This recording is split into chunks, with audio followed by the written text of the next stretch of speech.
have found Authentic Business Adventures, the business program that brings you the struggle stories and triumphant successes of business owners across the land. Downloadable audio episodes of the podcast can be found in the podcast link found at drawincustomers.com.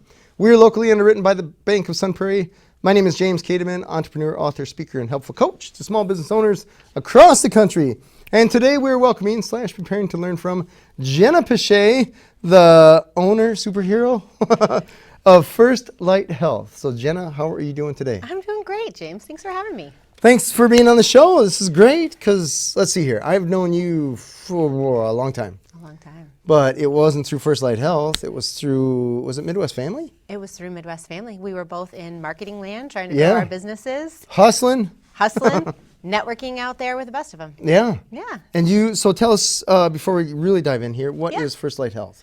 So First Light Health is a women's health and focus coaching company. All right. Yeah. Very nice. So women's health and then focus you mentioned. Yes. So focus, ultimately what I found is I'll talk a little bit more about it, I'm sure later today, is as I'm talking to working women who have kids at home, one of the biggest struggles we have is getting the things done we need to at work so we can shut off work and show up for our families and make space for our self-care. All right. So to do that, I help with health coaching, but also with the focus piece so they can get done what they need to, the right things at work, and shut it off to show up at home. All right. So I imagine this was a solution to a problem that you've seen. Yes. Maybe personally? I don't know. Experienced. All right. Yeah. So I've always wanted to be an entrepreneur. My dad was a contractor growing up, so I'd always seen the freedom that he had, but I just hadn't found the right opportunity. And it's funny how life gives you this path, and looking back, you can see it, but not necessarily as you're living it. Right. So about a year ago, I went back to a marketing firm I used to work for to manage a team. And as I dove in, I was about a week in, we had someone quit, I had to fire somebody, and then the next week, unfortunately, someone had a health crisis. Wow. So I went from a team of 6 to 3 and found myself, as I was trying to start a business on the side, trying to pick up the slack of those other 3 people and was just burning myself out. Sure. So one night, I'm trudging up the stairs at 9 o'clock after I put the kids to bed, and I was falling asleep trying to read, Dr. Seuss something. And I sit down at my computer, I'm reading all these emails and making my to-do list and thinking, I'm gonna be up until 2. And then the kids are gonna wake me up at 6, and we're just gonna keep doing this. And I thought, this is not sustainable. Right. So I knew something had to change. And I had already taken a health coaching certification. I'd had some health issues after having my second kiddo, who's now 3. Oh, wow. Okay. But then I decided, gosh, I really need to find a better way to focus. So I went and got a certification for productivity. It's called Full Focus. That's a thing? Yes. All right. There's a company, Full Focus, who actually does it. They have a planner, and so through that system, I am able to coach folks on getting the right things done at work, how to plan their ideal week, and really how to work self-care in so they can focus on all of the aspects of their life, not just their work identity. All right. Yeah. Wow. So you touched on a lot of stuff there. First, I just want to point out, you're with this company for a week and you got to fire someone. Yeah. Welcome, Jenna. That's the guy. Right? That's the person we need you to get rid of. It's always so interesting because I think when you come into a team that you didn't hire, you probably learn a little bit through the hiring process about the team, but I never want to take on someone else's opinions. I want to be able to form my own. Sure, it's fair. But when you come in and you see someone's attitude, I have a lot of capacity for being able to help someone reach their potential and train them and coach them up, right, if they have the right attitude. But attitude is just something I feel like if you can't fix it, I can't have you poisoning everyone else in the department. And so it really just became one of those things where the writing was on the wall. And as a human, I felt for him because he really had some stuff going on in his life. So I tried to give him some grace, but we also had clients to serve who were paying us money. And there just becomes a point, right? So you can wish them luck. And also I think as managers, we forget too that we're releasing them to a better opportunity, even though it's hard to see that in the moment. Yeah, it's interesting. I can think of, I got let go of a company, forever ago. I don't know, let's call it 15, 20 years ago, something like that. And I remember being so upset because I was making them money. I did the math before, and I was making them cash. And I got fired for attitude. which it was totally a justifiable fire because it was attitude. Because I felt like I wasn't getting in return all that I was doing. Mm-hmm. And I let me back up another story. I was working as a mechanic, previous life. And one of the guys I was working with had a conversation with the manager saying, hey, I need a raise because if you give me more money, I'll do better work. And the manager said, you got that backwards. You do better work, we'll get you a raise. Spot on. So it was interesting because I had that in my head. Yeah. And so as I'm working at this place, I'm like, I'm doing better work, but I'm not getting compensated for it. And then you just get angry, right? And then I was still taking care of the customers, but at the office, I was probably a train wreck, or just maybe train wreck's the wrong word. I'm sure you were never a train wreck, James. It was just one of those I was like, you're lucky to have me, right? You're lucky to have me. And I knew that the customers were happy, but I took for granted the culture of the actual business. Yeah. I didn't even know that was a thing. So then they let me go, and I'm like, why would you do that? I'm making you crazy money. What's so interesting, I think, about that, though, is that it's a total mindset thing. Totally. And we don't realize that, I feel like, early in our careers because we're hustling so much to prove ourselves, right? And then we feel like when we're proving ourselves, well, hey, they should be paying us more. And I think that's the seed that a lot of entrepreneurs end up with, right? I'm working my butt off and I'm making you more cash. So that's probably why we all end up in business for ourselves anyway, when we have that spirit. Right? Exactly. Yeah. But I think the mindset thing is a really interesting one because it's all about the stories that we tell ourselves about the experience. So the experience could be wonderful, but if we're telling ourselves we're overworked and underpaid, man, it's really hard to break that cycle unless you're fortunate enough to have someone come in and tell you, hey, look, you've got this backwards and I'm going to give you a chance to fix it. Yeah. It's interesting. I guess now that you say that was never a conversation that was had there, but they were probably just as oblivious as I was. And there's a lot of places I can think of that either business owners that I know, or even myself with my businesses up until, I don't know who I was talking to, where I realized, wait, culture is the thing? Right. Because I was just under the impression that you hire good people, you'll have a good culture. But just because they're good people doesn't necessarily mean that they'll either stay good or that they won't bring their baggage. Right. Wherever they're going, work included. Well, and I think that's interesting because I've had the privilege of working for several companies before starting my own. And so seeing and experiencing it in many different ways is interesting because I've learned that if you're not deliberate about your culture, it just becomes whatever it is. You have one, but if you're not really paying attention to it and shaping it, it's going to be whatever your employees say it is and not how you are actually trying to form it. I actually worked for a company that was initially based in a Chicago suburb, and they were all really close-knit. It was a family-owned business. And you could tell that, right? Everyone knew everyone's backstory, knew what you were doing on the weekend, and that was a really cool space. But this was even before the pandemic hit, they started spreading out and realizing that we were a software company. We could do this work anywhere. So everyone started moving to some really cool places like San Diego and Denver and Seattle. And so everyone started to kind of spread out, which is cool because then you have that location freedom, right?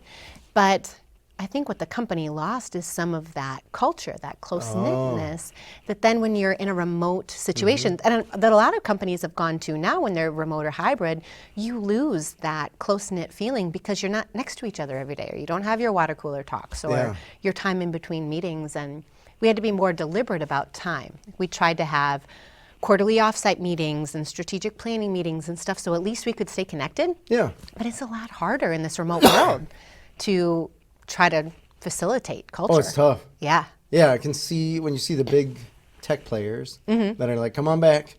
We're going to lay off 10,000 of you, but the rest of you have to show up in the office. It's interesting because I'm like, why are they doing that?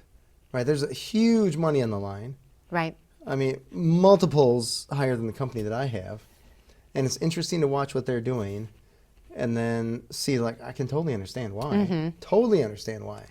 Well, and I think it's also interesting, though, because we all thought that we were going to go to remote work and this was just going to be the new thing. Yeah, just the new norm, right? In the before times, we never could have dreamt that was going to be a norm. But a lot of companies are having to backpedal and figure that out because they said, oh, yeah, this is fine. We're just going to continue in this way. And then realizing even for mental health, for employees who think they want to work remotely, they suffer. So, Right. yeah, we'll see how it develops over the next 5 years. Yeah, it's We'll be a good interesting. case study. Yeah, right? Yeah, Because it's never been been had done. this challenge before. Right? So I imagine there's productivity, there's culture, there's just the random conversations, the water cooler talks, where all of a Right. sudden you invent the next big thing just by chatting. It's interesting. Yeah, it is. And I think, again, coming back to the hiring. So my sister just finished her master's program, proud Nice. sister here, very excited for her.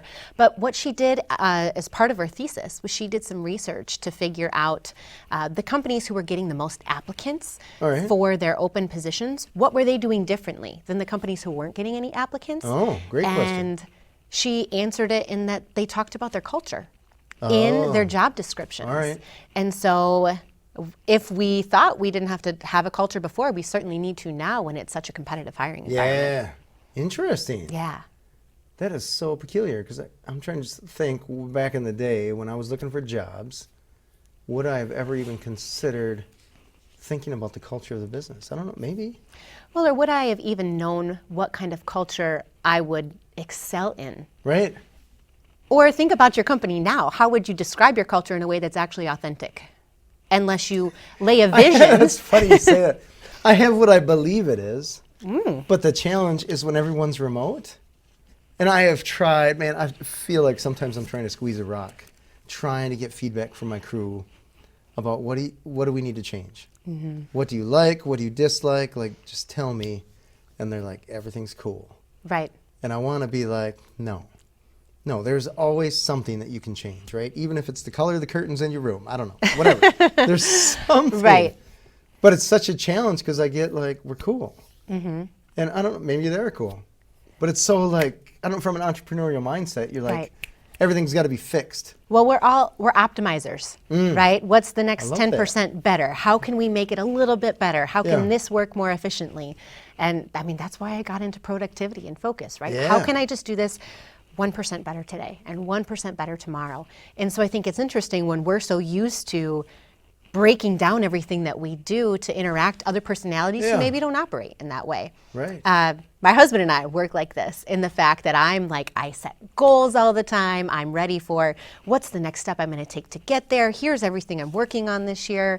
And it's not that he's not a goal setter. It's just that he knows the vision that he has for his life and isn't as doesn't specifically set them out in the way I do. But he's very much more systems and compliance oriented, and right. I'm much more of an interpersonal driver. Sure. So it's really interesting when you put the personality mix on top of that. So Right. your team maybe not giving you feedback is because their personalities are a little different. Maybe they're motivated by different things, and happiness is happiness. Right, yeah, however you define it. Right, exactly. Yeah, it's interesting. It's funny that you say that because I guess when I'm thinking about this now that we're talking, I couldn't hire me because I wouldn't even apply for the job. Like I'm just not the person there. So I'm trying to communicate with people, my employees, I guess, like I would want to be communicated with. But I would, like if I wouldn't hire a person like me, because they wouldn't even apply, I'm trying to communicate Right. with someone that doesn't even exist. Well, what do they say? The golden rule is to treat others the way you want to be treated, but then so many people have said, no, you need to treat them the way they want to be treated. Right. But the struggle is if you don't actually have them take a personality test. How do you ever know how they want to be treated? You have to spend enough time with them and try to read between the lines. And there's so much emotional intelligence involved in that. Or lack. Or lack, right, exactly, to try to figure that out. It's such a trial and error game. Totally. Yeah. Yeah, because they can't come right out and say because they don't. They may not even know they may not themselves. know. Interesting. Yeah. Yeah, the productivity. Tell me about the productivity. Yeah.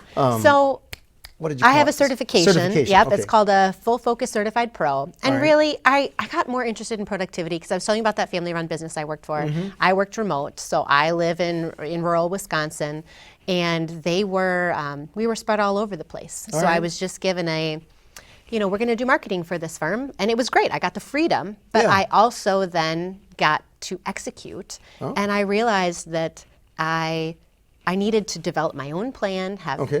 working from home for the first time was great. I was having kids. I had the flexibility to develop my own schedule. but I also need to keep myself accountable because I didn't have a boss that was showing up every day, making sure I was doing what I needed to do. And so again, this was pre-pandemic when I was working from home thinking, gosh, I need to find a way to keep myself consistent and accountable. Oh, interesting. So you were solving this problem before people I really was had solving, it. well, because I knew it was my problem. Yeah. So I tried like 5 or 6 different planner systems and, how I'd organize my day and all these things. Because again, I'm an optimizer. Sure. So finally I found this one from Full Focus, and it really helped me think through what are my daily rituals and also helped me think through this time energy paradox. Tell me about that. I had always thought, and I don't know, maybe this is a young person's being naive, but there's this hustle fallacy, right? That I need more hours in the day to get more things done. And if I can't get enough done, then I just need more hours in the day. And That's all there's to it. Yeah, just change the sun. Right. And you'll be fine. Move the Somehow planet. stretch me 26 from 24. Right? But also it was, 8 hours isn't enough, let me work 12. 5 days isn't enough, let me work 6 or 7. All right. Sleep faster. And or just sleep when you're dead, right? That's what we said when we were in college, and we know that's not healthy. But I needed to find a way to leverage my time in just a more predictable, productive, but also healthier way, right? Because trying to push 14 hours of work is not productive. At some point, you're just at a loss. Right, you got to give. Yeah. So the idea of the time energy paradox is that while time is fixed, your energy shifts and fluctuates through the day. Okay. So I Totally tend fair. to find that I have the most energy in the morning, and about 2, 3 o'clock, I'm gonna hit a slump, so I can't do anything productive between 3 and 5.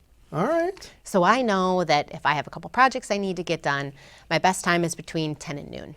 All right. So Do them in the morning. Right. When you're tip-top. Tip-top shape, maybe I've had some caffeine in my system, maybe have some endorphins going from a morning workout, and I get it done. All right. So when I started looking then at my days in that way and saying, okay, I'm not gonna take meetings from 10 to noon because that's my focus time and that's when I'm gonna get things done. Well, you take the meetings during the slough-off time. Well, right. You're just like, Unless it's snooze fest brainstorming here. and then it's like, don't count on me for any creative thought whatsoever. What time is it now? But so that helped me think and like, okay, when is my best time of day? But then as I started seeing the leaps and bounds of things I could get done, I thought, gosh, how can I get more of this? So then I started looking at my week and saying, okay, if I had an ideal week, what would that look like? And there's a tool in this planner system that you can use. So I thought through batching.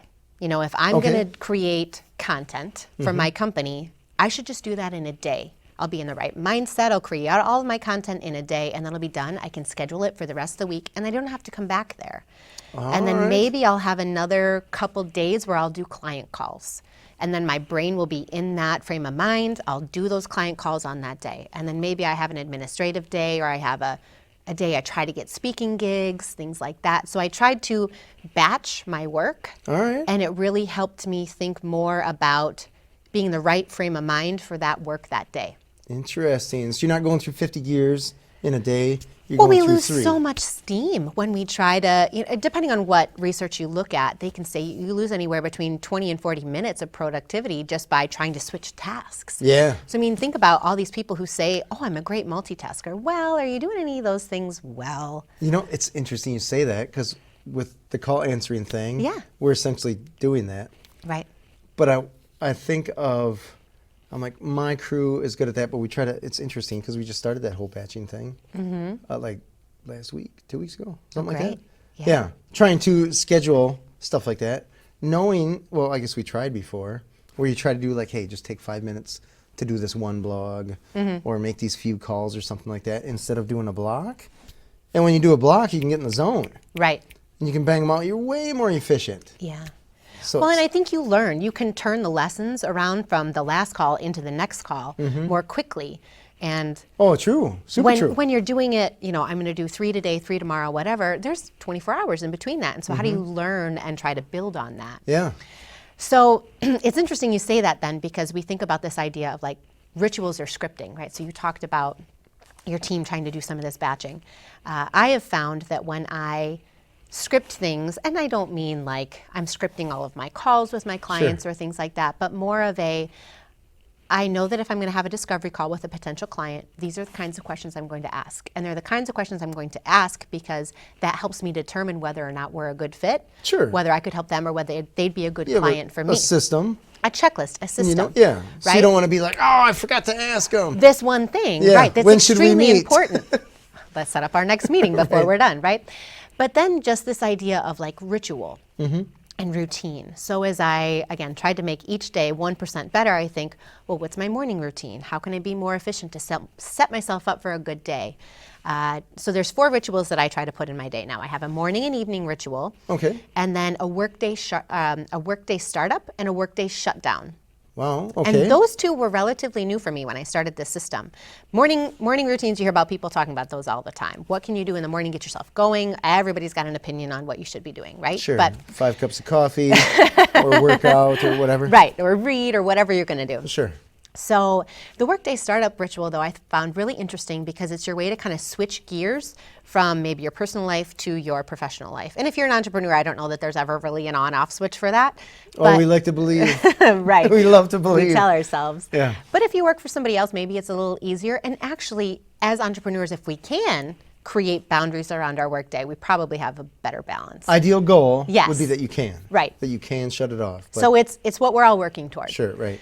So this idea of a workday startup is, what are you going to do at the beginning of the day that you really need to check in on before you can get to meaningful work? So these are administrative things. So for me, it includes checking email, making sure that there's not, some fire I need to put out, answering any client questions or phone calls. And if I didn't do my content in advance, I'm going to make sure I have a social post going out so I can be productive and serve my community in that way. But some other people might include in here like answering Slack messages, returning voicemails. If you get a lot of email in a day, maybe a half-hour workday startup routine isn't enough. But then it kind of kicks off your day to, okay, I did all these things. I can put them aside now so I can actually work on meaningful work. All right, so you check some boxes. Right. This is done, I accomplished some stuff right off the bat. Well, and it's important because, I don't know if you're this way with email, but for me, I can get so distracted by email because I have a list of 20 things I want to get done today. And then, but it's so much easier just to go answer my email because you get a dopamine hit every time you hit send. Like, check, I get all these things done. But I'm not getting the right things done. It's activity versus accomplishment. Exactly. All right. Yes. And so then at the end of the day, there's a workday shutdown, which basically just means how can I take care of the things that I need to, make a list of the things I need to get done tomorrow so I can actually shut work off and show up wherever I need to after work. All right, I get that. There are times when I have to tell myself, walk away. Yes. Walk away. And I write down, 2 or 3 things that have to be done for the next day so that when I come in my office, like, those are the priorities. Yeah, you set yourself up for success the next day. But there's times that I feel like I have an internal fight. Where it's just like, walk away, James. I'm like, one more email. It's that just internal one voice more telling thing. you balance. Yeah. Right? Balance. Oh my gosh, you're just like, shut up. Stop telling me to walk away so I can finish this. But on the flip side, like the one that's telling me to walk away, that's the smarter side. Right? You're not being productive. Right. It's tough to get out of the chair.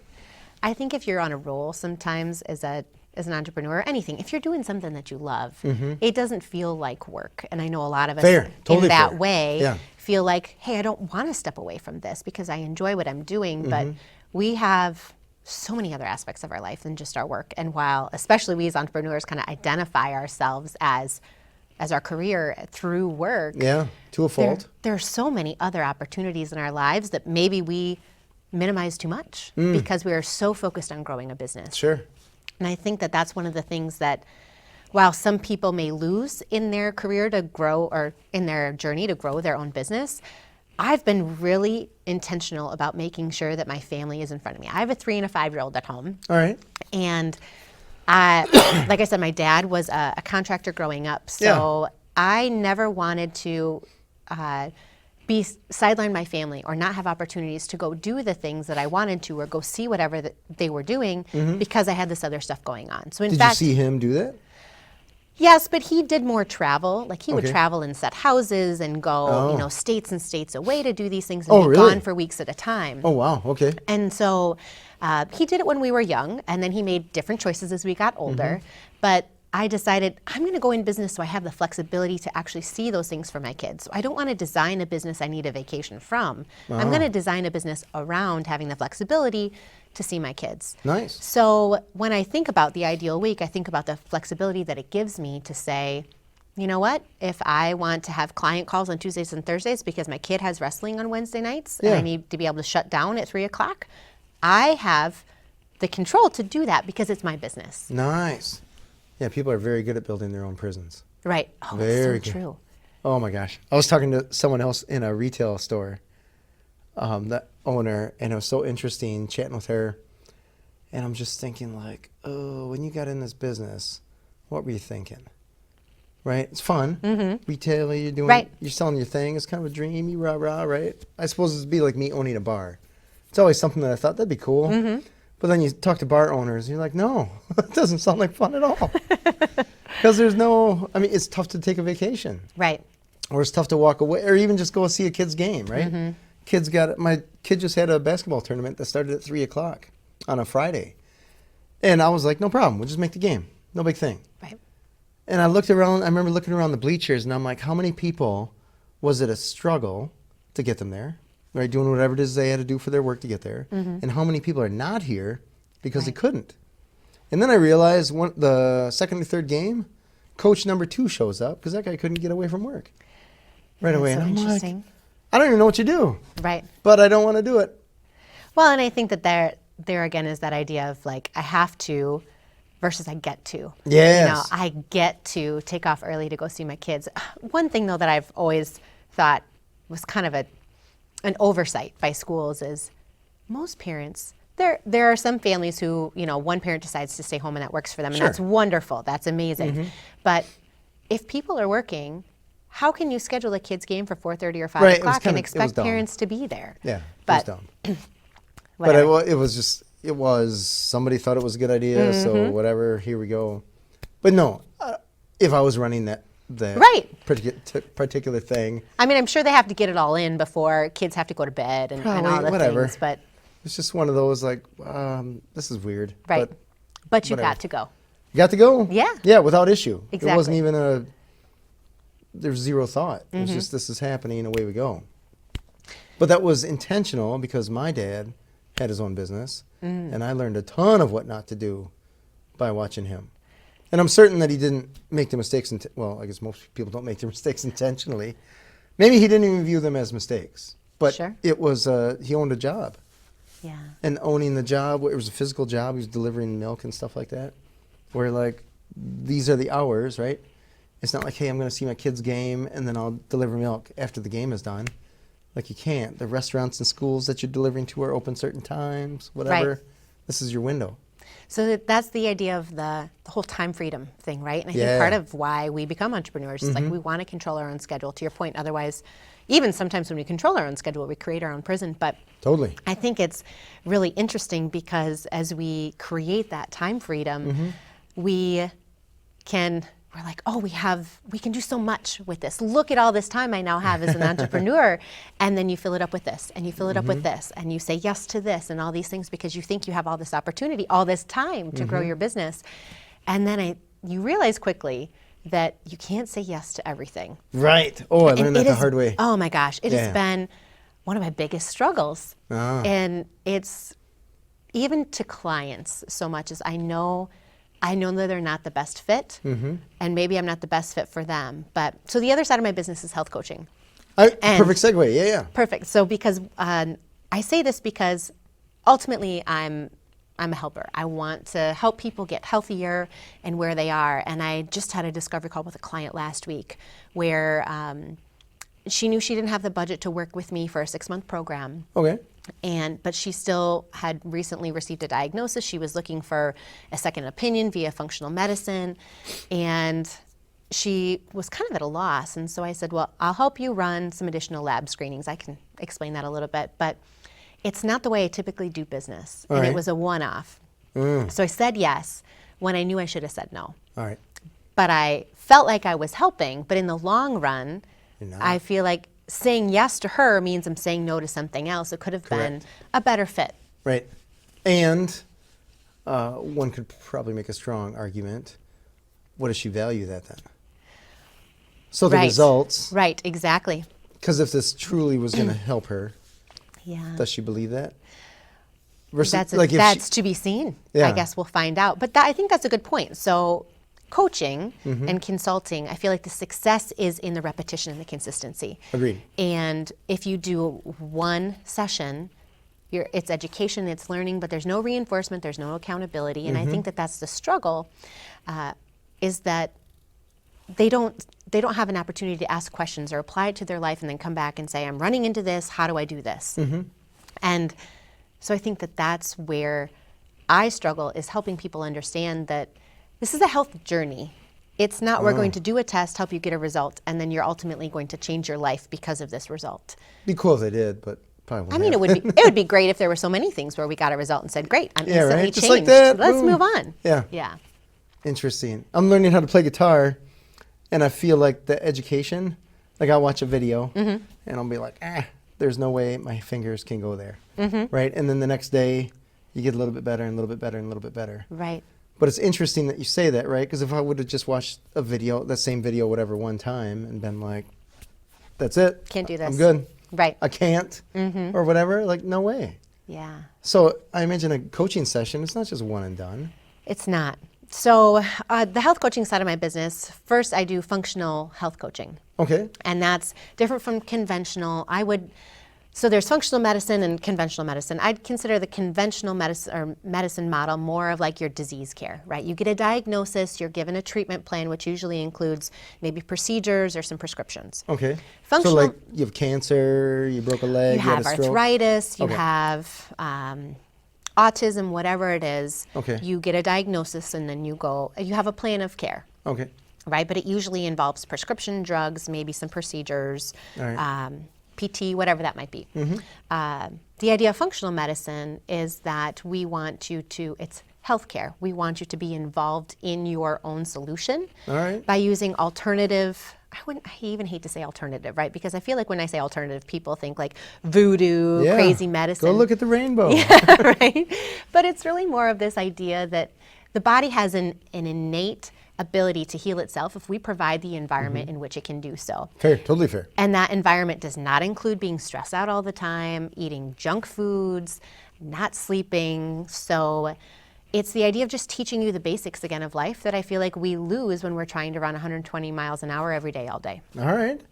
So is that, well, maybe it's both. Is it preventative or is it preventative and caring for, if somebody says, hey, I got arthritis, can functional medicine come into play there? Right. So while I'd love to say that it's preventative, there's probably only 5% of the people who seek out a functional medicine practitioner who are saying, I want to optimize my health. I want to Right. live in full vitality, Sure. right? Unfortunately, it takes an episode for someone to reach out and find. All right. In order to find a solution, they want to have a problem. Right. Okay. Or maybe they come at it like I did. I had a family member who was diagnosed with an arthritis condition and was being thrown prescription after prescription from a provider.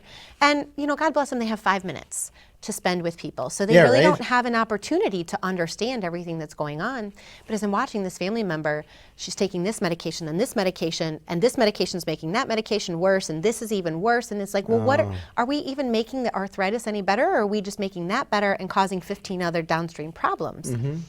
So I was trying to help her find an alternative way, right? There's got to be something else other than a pill to solve this, right? So functional medicine's core is the idea of trying to get down to the root cause of whatever caused the problem. And the root cause for you and me might be different. Totally. We might both have migraines, right? But there's a lot of things that can happen on a cellular level that would make that happen. So for me, for example, after I had my second kiddo, I started training for a half marathon. Did you really? I did one after my first, and I was like, that's great. I'll get back in shape. I'll get active again. And I did it. I didn't do it as fast as I wanted to, but I did it. Nice. So I Congrats. thought, thanks. Well, I did nap at a Sonoma, so there was wine at the end. Oh, But Motivator. we all have different motivators. Sure. So after my second kiddo, I thought, great, we'll do it again. And then I set up a routine. I set up a schedule. I was doing my runs, and I just started losing a bunch of weight. And initially, I thought, oh, this is great. I'm dropping the baby weight. But it didn't stop. And I got down to a scary weight that I hadn't seen since high school, and thought, this just can't be right. So I went to my doctor and took a couple tests, and I was 34 at the time, and she said, I'm going to refer you out to a gastroenterologist, but I think you have ulcerative colitis. And I said, I'm 34, and I'm going to get an autoimmune diagnosis. What? And go get a procedure, probably get some prescription and all the things. I said, I can't. That's not my life. I'm not going to be defined by that. Like chicken wings too much. Right. Well, mine was probably wine and or bread. whatever. But so I said, there's got to be another option here. Right. So I went and got a functional health coach certification. I was lucky enough to then be able to run some functional lab screenings, which don't include, they're different tests than your doctor usually runs. They're not typically covered by insurance, but they try to help you uncover health issues before they become a scary diagnosis. All right. Issues. Right, exactly. But we don't want to wait until they're big issues to address them, right? Otherwise, we're going to end up in a disease care model that maybe we'll never be able to get out of. Right. So after going through that process, I was able to run some, stool, urine, blood, saliva samples, check out my hormones, check out my gut health, see really what's going on. And I was over exercising. I wasn't eating the right things. My hormones were completely out of whack. I was stressed to the nines all the time and thought, isn't this just the way that people operate? And then I learned a different way. Like, no, stress management is actually a good thing. Right. I shouldn't be in fight or flight all the time because there isn't a lion chasing me 24/7. Right. So, and our body wasn't made to be in that state. We were supposed to, after the lion stopped chasing us, take a minute and rest and recover, but we don't.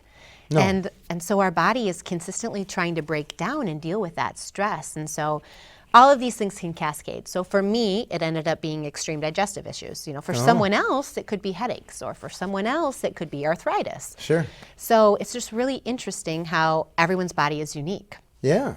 So how long does it take to go through this functional wellness certification? Yeah, so it's an on-demand program. I have to say I was, motivated because I had my own health issues. Right. So I guess I asked that because you didn't find a practitioner necessarily. You're like, I'm going to get certified. Well, I did find a functional practitioner. Okay. And I think that this is an interesting thing about any provider that you find. She listened to me, ran a test that looked normal. Listened to me, ran another test, and said, I don't think there's anything wrong. You have the healthiest gut I've ever seen. But I was still clearly not well. So I think one is ultimately you just have to find a provider that listens to you. All right. It's like taking your car to the mechanic where you hear the noise. The mechanic is like, I don't hear it. There's no problem. Right. But there's totally a problem. Or as a woman going to a mechanic that's just like, there's nothing wrong here. Or they try to speak you down a $2,000 bill because they don't think you know what's going on. Gotcha. Right? There's two routes. All right, fair. But ultimately, I think that it's important for people to find someone who's actually going to listen to what they're going through. And I think that as we go down these journeys, we want to know, do you understand what I'm going through? Have you helped other people like me? And is this going to work? All right. And so that's what I really try to help my clients understand. But for me, it was gut health. So for other women, it may not be that way. So before I started my business, I was like, let me just do a little bit of research. All right. Let me see if there's other people dealing with what I'm dealing with. So I called 10 women who I knew had kids, who also had jobs, and said, what kind of health issues do you deal with? And I thought I was going to strictly go down gut health and focus in that way. But the theme I heard the most was, gosh, I'm tired all the time. Like I can't stay awake to read books to my kids, or I wish I had energy to stay up at night and watch Netflix with my husband, but I just fall asleep, or I hit an afternoon slump. And so what I heard more and more from all these working moms was energy. I just don't have enough energy, and I feel like I'm burning the candle at both ends. And so what I know as a functional medicine provider is that ultimately comes back to the gut. Hippocrates says that all health begins in the gut. Yeah. And so it's interesting because our immune system lives there, but a lot of people don't think of it that way. They think, I don't have a lot of energy, and then they think I need more caffeine. Sure, right? This for Just that. hit the coffee. Right. But they don't realize that they might actually have imbalances at a deeper level, but it's not the way they talk about the problem. So that was a lesson for me really early in my business, was making sure I was speaking the same language that my target was speaking, because I target working moms. So I want to ask you, when you were reaching out to them, how close were you? Were you like close friends, or were these just people you knew? So most of them were close friends. Okay. I mean, I would get a recommendation to, some other folks just to get up to the number I wanted. So when you asked them, hey, you got this life, tell me about if you have any health problems. Yeah. Did you ever have anyone say, nah, everything's good? Or they just would not admit? Or you had to probe a little bit to get them to admit that there was an I issue? think people open up a little bit more the more you talk to them, right? Fair, so totally you have fair. to ask them a warm-up question. Gotcha. But How about them Packers, right? well, most working moms don't have time to watch whatever, but right? yes, you're absolutely right. How about The Bachelor? Right, exactly. I don't know, whatever. But I do think that I had to warm them up All right. a bit. There were a few that I wasn't as close to that would be like, for the most part, my gut health's great. But then they'd go in this other direction. I find with clients, one, they don't reach out to me if they don't have a problem, right? Fair, We're not totally just, fair. like I said, 5% of us are looking for better health, but otherwise, if we're not struggling, we're not looking. But these women are all working and trying to chase kids and do the things. So I was surprised. There's a camaraderie, I think, in it. I feel like any community that you're a member of, you kind of get some camaraderie. Totally. And sometimes misery just loves company. Fair. Yeah. So would you have to share your story, or did you share your story to kind of open them up a little? So some of them did know my story. Okay, like safe place, it's all right. good. There were others where I just said, hey, I'm getting ready to start a health coach business. I'm really trying to learn, what issues working moms struggle with. All right. I think another thing I've struggled with is the vulnerability of sharing my story openly. Sure. It took me, so I started this business on the side in 2021. Okay. And it took me until the end of 2022 to openly share my story on Facebook Holy with cow. my close friends. All right. And I knew that was a weakness of mine. I mean, I don't openly share my life on Facebook. Is it though? Well, I think that there's blessings and curses to it. Sure. Right? I guess I wouldn't necessarily consider it a weakness, because from my point of view, I would say, is it relevant? Fair. And a strong Fair. argument could be made either direction. But I guess I understand what you're saying. I should think that prove to the world. There's trust and vulnerability. Fair. Totally fair. So I think that others, to your point, are less likely to open up to me unless they know that I've had a problem. All right. And we don't want to show others maybe that weak side of us or what we've been struggling with if we know that they haven't had to go through it. Does it make us look less weak, Sure. more weak? Yeah. I always think of the motivational speakers where you hear, oh, I was addicted to drugs, or I was an alcoholic, or whatever. The high school I turned gym my life seminars. around. Yeah. Yeah. And now I'm a motivational speaker. And I'm like, shouldn't we be listening to someone who didn't mess up so bad? Right. But in the end, the gut thing wasn't necessarily, that wasn't a choice. Today I'm going to have gut problems. Right. Well, and I think the other piece of it is we all are well-meaning, and we just... Yeah, I'd we like to don't- think so. Right. Well, I like to think that everyone is doing the best that they can with the information that they have, and that we learn something new and we can shift. But I think that as a mom, learning what I did about my gut health journey, I'd love to go back and tell any other pregnant mom, these are the things that I would not do because of my journey. But no one wants to hear that until they've had their own struggle, right? You don't want to openly give advice to a group of people who are like, I would never do that. But I'm sitting here saying, I'm breastfeeding. So I can eat a whole sleeve of Oreos and go to Culver's every day and have cheese curds and ice cream because I'm breastfeeding, and look at all these extra calories I'm burning, and I'm training for a half marathon. But I think I didn't understand the quality of the food, right? A calorie isn't a calorie. There's good foods that bless your body and fuel it, and there's other foods that don't. That bless your body. I like that. Interesting. That's so funny. It reminds me of when I had my printer repair company. I was looking at franchising it. Okay. And I remember I was going to this company that their business model was to help you build a franchise and sell it and all this kind of stuff.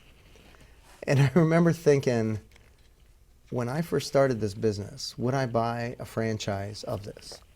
Even though I know what I know, systems are in place, all this kind of stuff, would I, as the little punk that started this business in the first place, listen to a guy that I think knows more than me? I probably wouldn't. I wouldn't, because I'm like, I know it all, or at least I know most of it. And I would never pay someone that. So I always think, I guess to your point there, even though somebody may like, hey, you know a little bit more than me, but I got this covered. This life thing, I got it. Right. I got it dialed in. When they don't, right? So it's interesting how some people, even though like, don't jump off that cliff, they're just like, come on. Right. It's a nice cliff.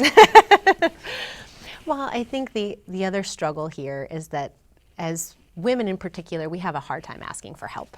Oh. And so I think that until we are really in a spot, it's really hard to ask for help. So we're out looking for information. I mean, for better or worse, we find blogs and we find this influencer and that influencer who said we should try this diet and we should try this workout routine and all the things, when we're like, okay, we can figure this out, because why can't I figure out how to be healthy on my own?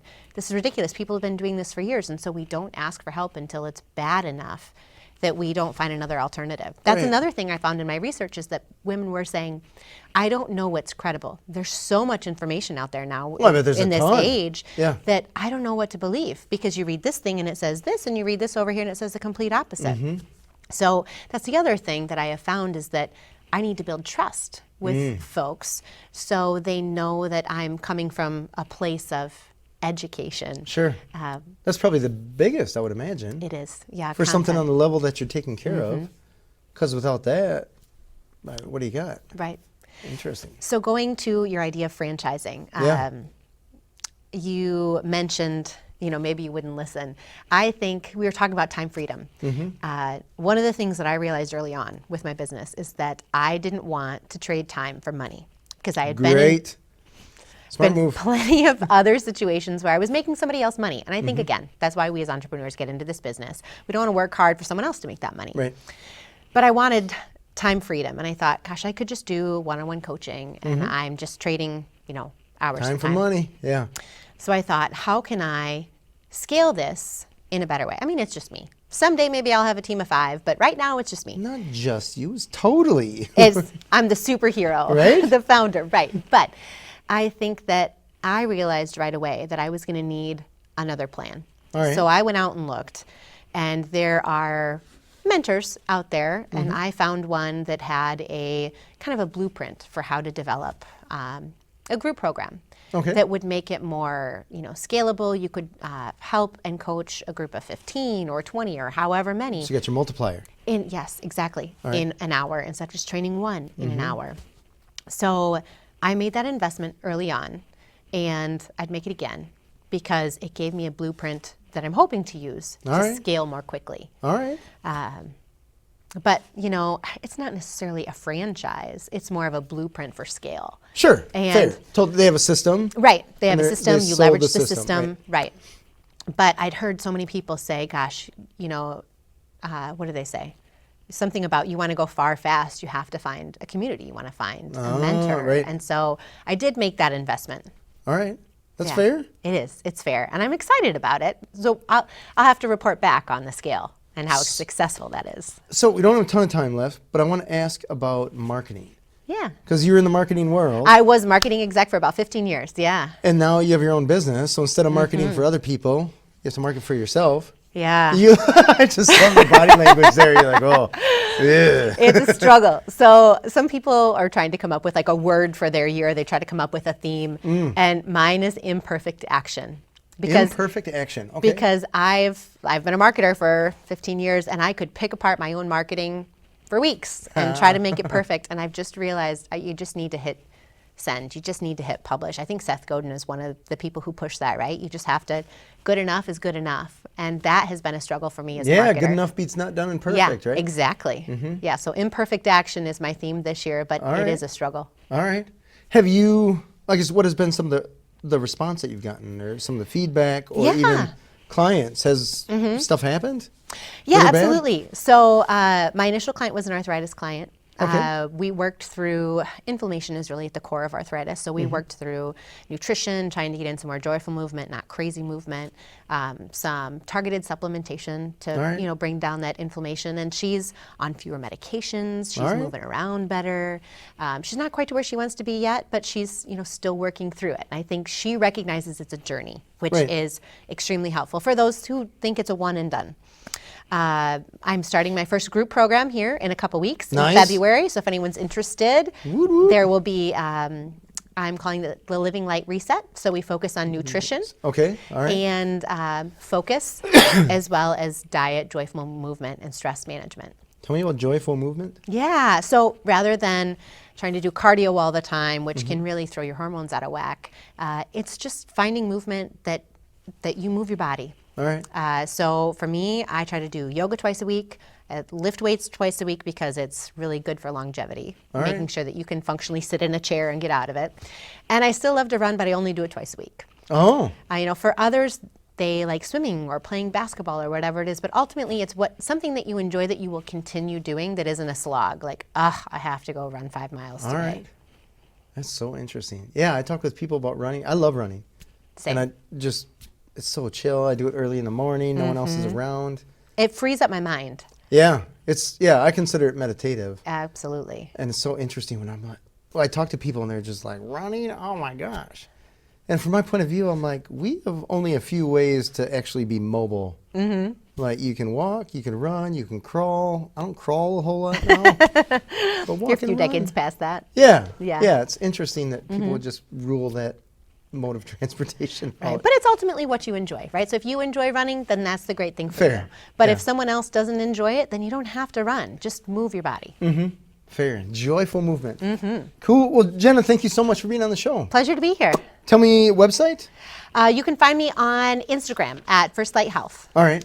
And is there a phone number or just head to Instagram? Yep, head to Instagram, the best way to reach me. Gotcha. Cool. That's the new world we're in right there. Right, exactly. It's all good. And the group thing, can they find that on Instagram? Yep, you can find it, and we're starting in February. All right. So that's coming up. Mid-January now. Rock and Yeah, roll. we are. This has been Authentic Business Adventures, the business program that brings you the struggles, stories, and triumphant successes of business owners across the land. We're locally underwritten by the Bank of Sun Prairie. If you're watching or listening to this on the web, which you probably are, if you could do us a huge favor, give it the big old thumbs up, hit that subscribe button, and of course, comment below and let us know about the challenges that you may be facing in your life trying to do it all and stay healthy and, I suppose, alive. There's that a little bit.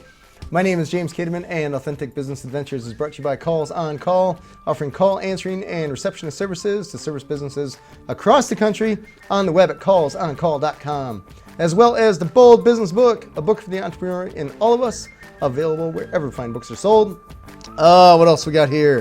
We'd like to thank you, our wonderful listeners, as well as our guest, Jenna Piche, First Light Health. And tell us again where we can find you. At Instagram, First Light Health. First Light Health, and that's first spelled out. Is that right? Correct. Cool. Rock and roll. Past episodes can be found morning, noon, and night. The podcast link found at drawincustomers.com. Thank you for listening. We will see you next week. I want you to stay awesome. And if you do nothing else, enjoy your business.